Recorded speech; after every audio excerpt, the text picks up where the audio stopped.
que vous croyez que l'être humain a de la valeur aux yeux de Dieu? L'être humain comme tel, je peux pas dire nécessairement qu'il y a une valeur. Aussi essentiel et aussi insignifiant que toutes les autres espèces vivantes sur Terre. Je le souhaite qu'il ait de la valeur aux yeux de Dieu. Parce qu'on fait toute partie comme d'une peinture, d'une murale à quelque part. On est tout aussi insignifiant que chaque coup de pinceau, puis tout aussi essentiel parce qu'on fait toute partie de la même image. Il a beaucoup de valeur. Il a beaucoup de valeur parce que l'être humain, c'est quelque chose, c'est une création de Dieu. Bien sûr, on est le fruit de sa création, donc c'est sûr et certain. Je suis convaincue de ça.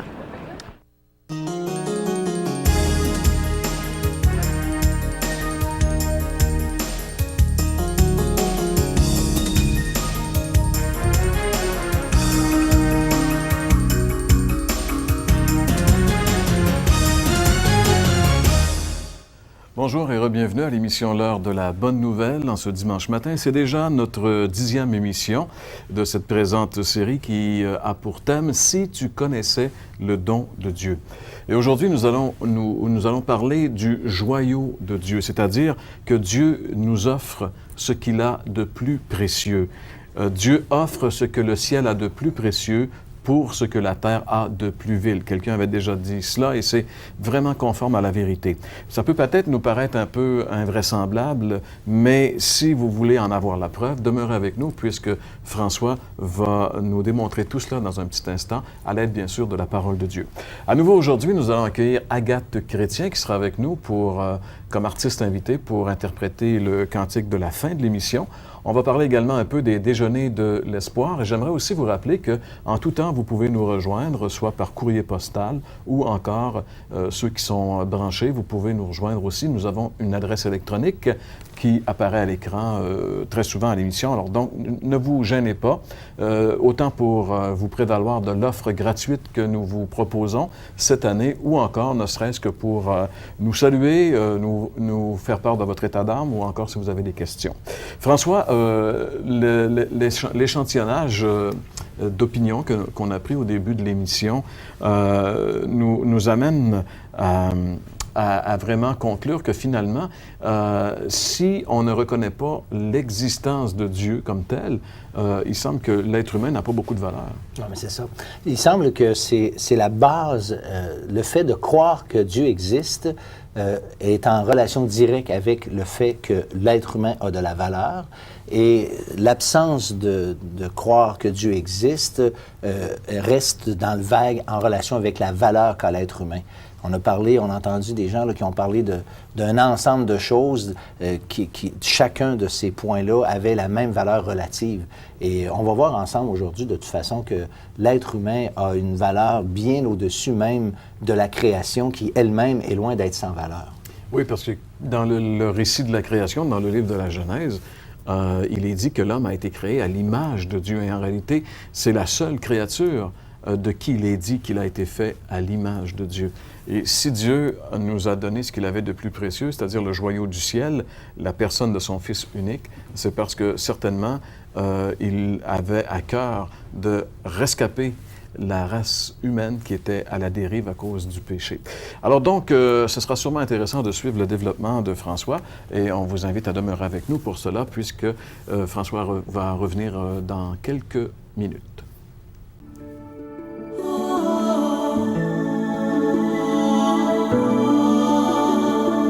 Selon la Bible, l'être humain a-t-il de la valeur pour Dieu? Eh bien, l'être humain a une très grande valeur pour Dieu parce qu'il possède la vie. La vie vient de Dieu et a une valeur inestimable. Nous sommes, vous le savez, incroyablement privilégiés de posséder la vie. C'est Dieu qui nous a donné la vie. Un jour, Jésus a déclaré que toutes les richesses du monde mises ensemble avaient moins de valeur que la vie d'un seul être humain.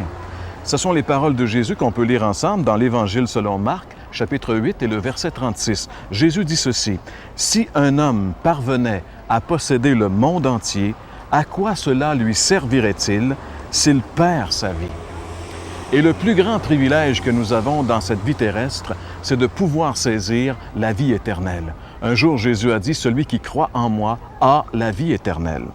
Mais si on refuse la vie éternelle, l'offre de la vie éternelle que Dieu nous fait, non seulement on perd la vie éternelle, mais on perd aussi notre vie présente, notre vie terrestre. Sans Dieu, notre existence sur la terre devient une immense frustration et ça se termine par l'entrée dans un cauchemar éternel. Si Dieu nous a donné ce qu'il avait de plus précieux, c'est-à-dire son Fils, c'est parce que l'enjeu est très grand. Oui, chaque être humain a une très grande valeur pour Dieu. Et cela est d'autant plus évident puisque pour le racheter, Dieu a dû payer de son propre Fils unique. Avez-vous réalisé la valeur que vous avez? Avez-vous accepté le rachat de Dieu en Jésus-Christ? Même si un homme possédait toutes les richesses du monde entier, cela ne lui servirait absolument à rien s'il perdait sa vie. Oui, mes amis, l'homme a une très grande valeur pour Dieu. Souvent, les extrêmes se côtoient. On a les riches, les pauvres, on a les malades et ceux qui sont en parfaite santé. On a les jeunes et les plus âgés, ceux qui meurent, ceux qui naissent. Vous savez, dans le domaine de l'estime de soi, il y a aussi des extrêmes qui se côtoient. Certains se pensent tellement bons qu'ils n'ont besoin de rien, ni de personne, ni de Dieu, et encore moins besoin d'un sauveur. À les entendre, il semble que Dieu lui-même gagnerait à les connaître davantage.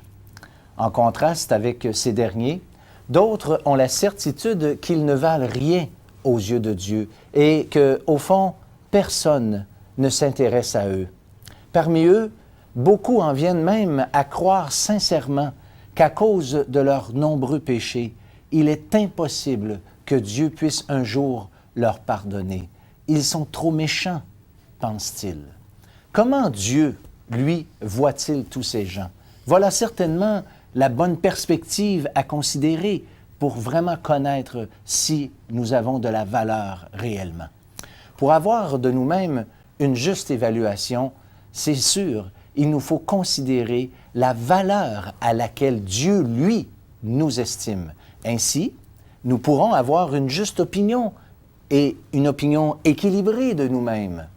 Je me propose donc de considérer avec vous la valeur de l'être humain et ce, dans la perspective de Dieu. Si je donne un titre à mon message aujourd'hui, eh bien, ça serait simplement « Dieu y a mis le prix ».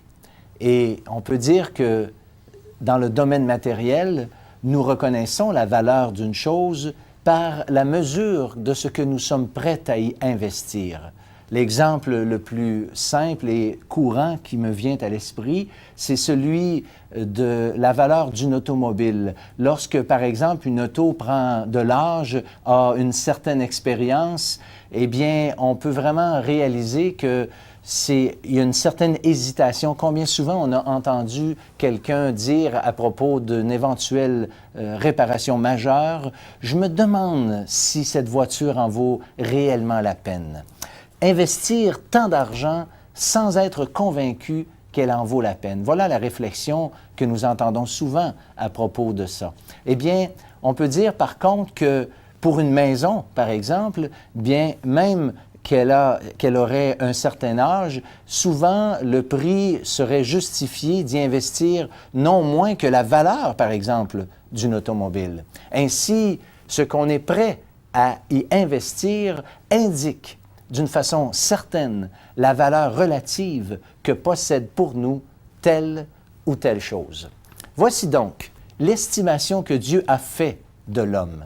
Si on retourne au commencement, nous trouverons une attention toute particulière de la part de Dieu lorsqu'il créa l'univers.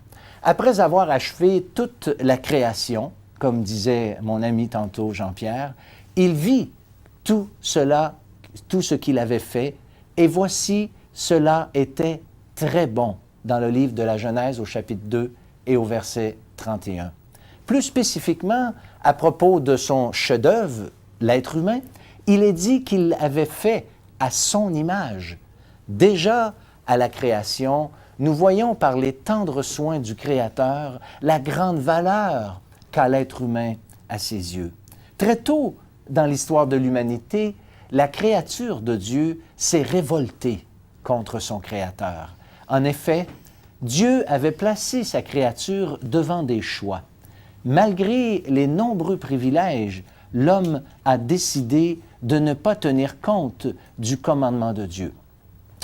L'être humain, ayant tourné le dos à celui qui lui avait donné la vie, a, sans le vouloir, donné une occasion à Dieu de manifester la valeur que l'homme avait à ses propres yeux. Ainsi, nous est-il rapporté dans le livre de la Genèse, au chapitre 3e et au verset 9, après que Adam ait mangé du fruit de l'arbre de la connaissance du bien et du mal. Voyez ce qu'il est écrit. « Mais l'Éternel Dieu appela l'homme et lui dit, « Où es-tu? » Voyez-vous comment Dieu tenait à l'homme. Après avoir perdu le contact avec sa créature, il fait lui-même les premiers pas pour aller vers l'homme. C'est lui qui entreprend la démarche pour revenir vers l'homme, sa créature.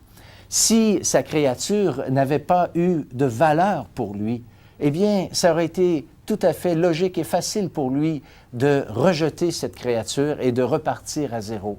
Mais c'est exactement le contraire qui s'est produit. C'est cette même vérité qui est reprise dans le Nouveau Testament, dans cette tellement belle parabole de ce qu'on appelle la brebis perdue. Et à propos du berger, il est dit ceci, « Il la cherche jusqu'à ce qu'il la trouve », dans l'Évangile de Luc au chapitre 15 et au verset 4. Et beaucoup d'autres faits peuvent être soulignés pour nous convaincre de la grande valeur qu'a l'être humain aux yeux de Dieu. Et l'aspect suivant est certainement le couronnement de cette preuve de la valeur qu'a l'être humain aux yeux de Dieu. Mais avant d'en parler, il est important de préciser d'abord que nous devons reconnaître que le péché dans la vie de l'être humain l'a avili, a rabaissé l'homme. Certains même comportements chez l'être humain semblent lui enlever toute dignité. Mais, sachez-le, cela n'empêche jamais Dieu de considérer l'homme digne à ses yeux. Le fait que l'homme soit digne à ses yeux demeure et Dieu aime sa créature. Voici d'ailleurs ce que la Bible dit encore. « Car Dieu a tant aimé le monde qu'il a donné son Fils unique, afin que quiconque croit en lui ne périsse point, mais qu'il ait la vie éternelle. » Plutôt que de voir périr loin de sa chère créature, plutôt que de voir périr sa chère créature loin de lui, Dieu a décidé d'y investir ce qu'il avait de plus précieux.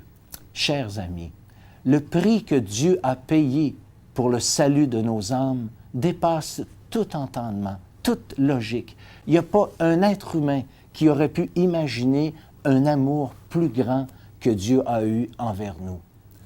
La valeur que possède l'être humain, malgré sa pauvre condition, est nettement confirmée par tous ces faits.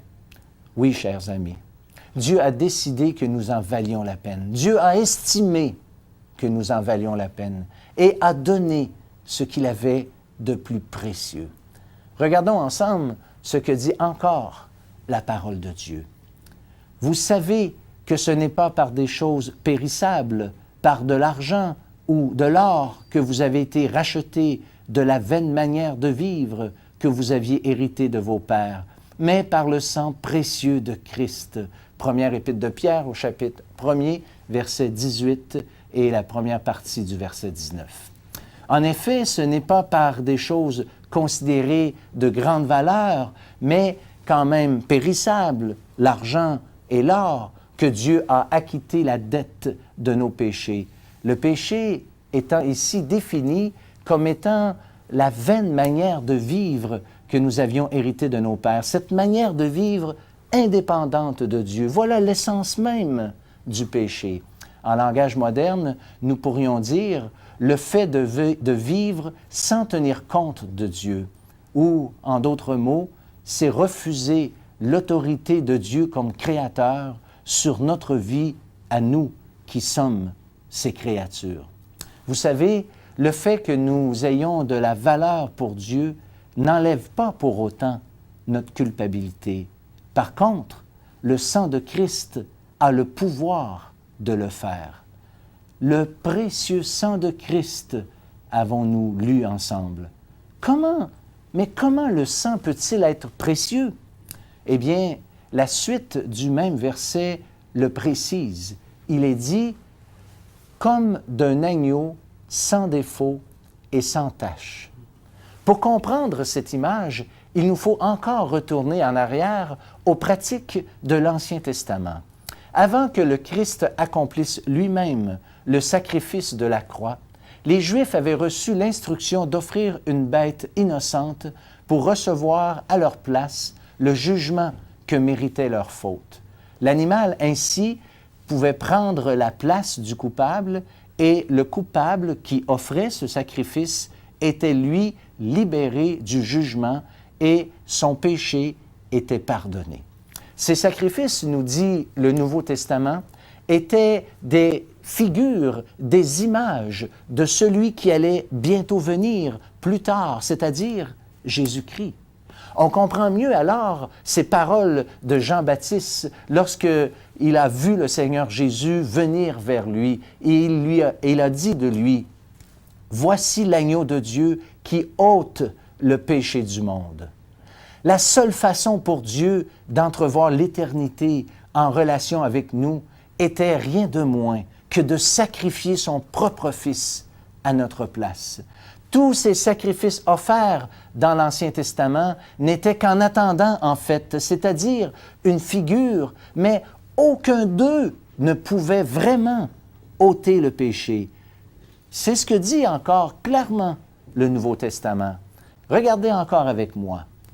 Car il est impossible que le sang des taureaux et des boucs ôte le péché.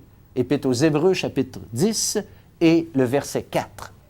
Mais le sacrifice de la vie de Jésus était-il vraiment la seule façon? Dieu n'aurait-il pas pu passer simplement l'éponge, oublier ça et continuer comme si de rien n'était? La réponse est non, non, jamais. Voici pourquoi. Je vais vous en donner une illustration.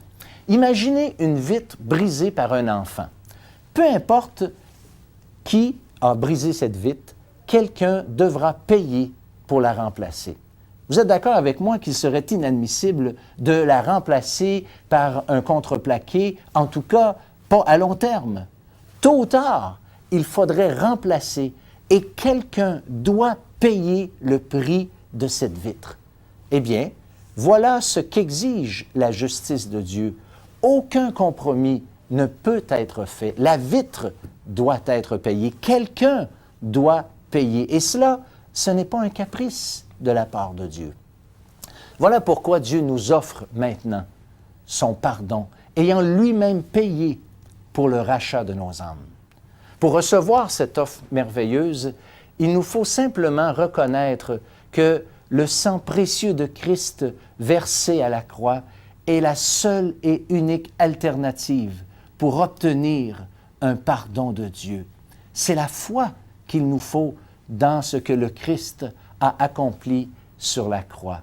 C'est une question de vie, c'est une question de mort, c'est une question de mort éternelle ou de vie éternelle.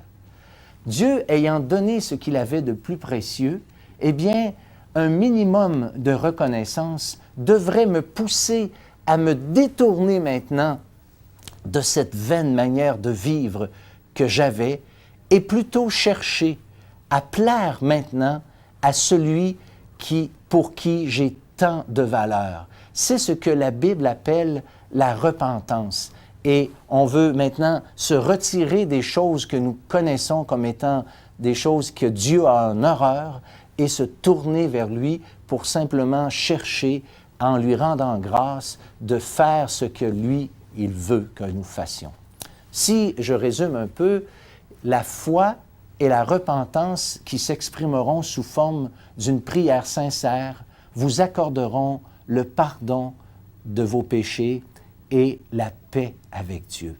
Chers amis, je vous invite, là où vous êtes maintenant, de le faire simplement. Dites-lui, mettez-vous devant Dieu et demandez-lui de vous sauver. Demandez-lui qu'il vous accorde sa grâce. Demandez-lui et il le fera parce qu'il l'a promis. Amen.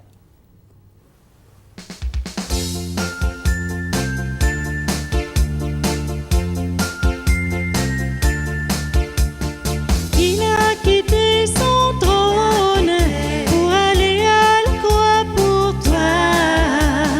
Il a laissé son royaume pour mourir sur les fameux bois.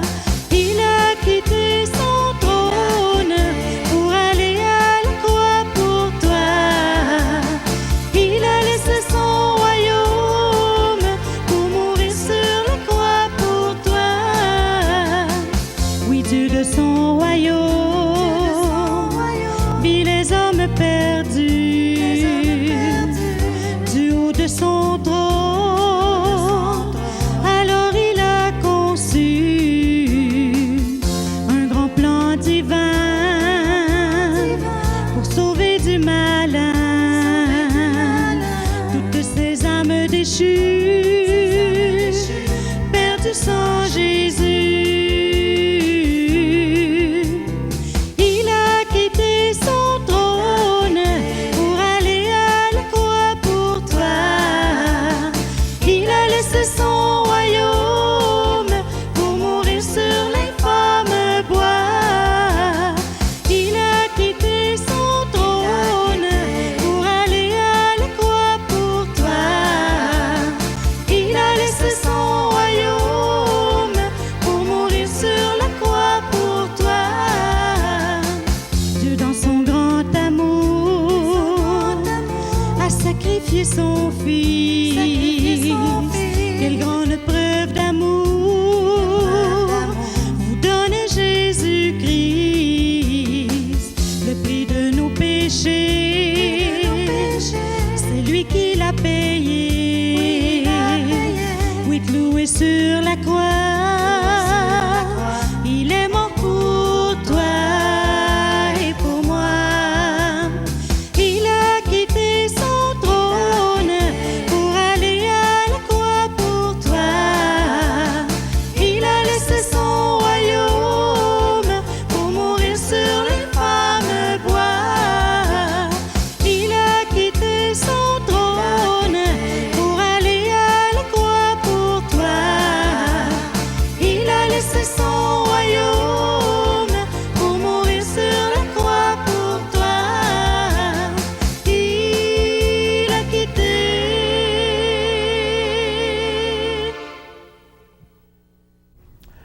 Merci beaucoup, Agathe Chrétien, qui chantait ce merveilleux cantique.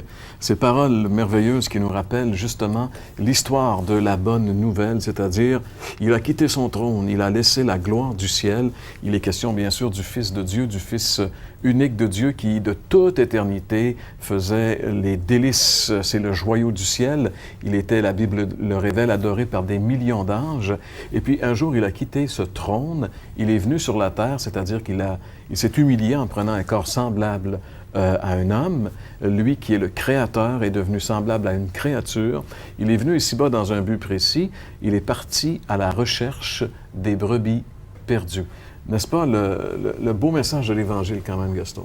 Ah oui, Jean-Pierre. Et justement, François nous a parlé du berger qui est à la recherche de cette brebis perdue jusqu'à ce qu'il l'ait trouvée. On voit la peine que le berger se donne jusqu'à ce qu'il ait trouvé cette brebis. Et une fois, lorsqu'il trouve cette brebis, bien, il la ramène. Et puis là, il appelle ses amis. Et puis, il se réjouit. Et le Seigneur doit dire, il y a de la joie dans le ciel pour un pécheur qui se répand. Alors, ça nous montre la valeur aussi de la brebis. Et en fait, François nous a parlé un peu de l'Ancien Testament, les sacrifices qui étaient offerts pour couvrir le péché de l'homme. Dans l'ancienne économie, la brebis répondait pour le péché de l'homme. Dans le Nouveau Testament, bien, c'est le berger, lui, qui vient et qui sacrifie sa vie pour le péché de l'homme. Jésus dit, moi, le bon berger donne sa vie pour ses brebis. Et ça démontre encore la valeur que Dieu place sur chaque être humain. Le Seigneur a donné sa vie pour ses brebis, pour ceux qui vraiment sont prêts à l'accueillir comme berger, comme sauveur. Et puis on espère que vous êtes reconnu comme étant cette brebis perdue et que vous êtes venu au Sauveur qui vous aime, que vous avez reconnu la voix du bon berger et que vous êtes venu à lui. Si vous voulez également participer à un déjeuner de l'espoir dans la région de Québec, François, en fin de semaine prochaine, il y a un déjeuner. Oui, c'est ça. C'est chez Pizza Royale, au 980 rue Commerciale à Saint-Jean-Chrysostome, 9h, samedi le 22 mars prochain. Je serai là, j'animerai ce déjeuner, puis j'aurai un invité qui lui-même donnera son témoignage. Alors, tous les gens de la région, de la Rive-Sud de Québec particulièrement, peuvent communiquer puis aller à ce déjeuner. Ils seront les bienvenus. Bien sûr, c'est gratuit. C'est toujours gratuit. C'est toujours la même formule, là. OK. Merci bien, François. Bien, c'est déjà presque que le temps de se quitter. Le temps de vous rappeler que nous serons de retour la semaine prochaine, bien sûr, pour une autre émission de l'Heure de la Bonne Nouvelle. Et aussi, si vous avez des questions suite à ce que vous avez entendu au cours de l'émission, ou encore vous vivez certaines difficultés, vous aimeriez savoir ce que la Bible pense de telle ou telle chose, gênez-vous pas. Vous avez notre adresse postale qui apparaît à l'écran dans un instant, notre adresse électronique. Vous pouvez, par l'un ou l'autre de ces moyens-là, nous rejoindre et soyez assurés que nous allons prendre très au sérieux parce que nous lisons toutes les lettres qui nous parviennent et puis nous faisons notre possible pour essayer de répondre aux questions que vous nous posez. Merci d'être avec nous à l'Heure de la Bonne Nouvelle. Passez une excellente semaine et on vous donne rendez-vous la semaine prochaine pour une autre émission de l'Heure de la Bonne Nouvelle. À la semaine prochaine.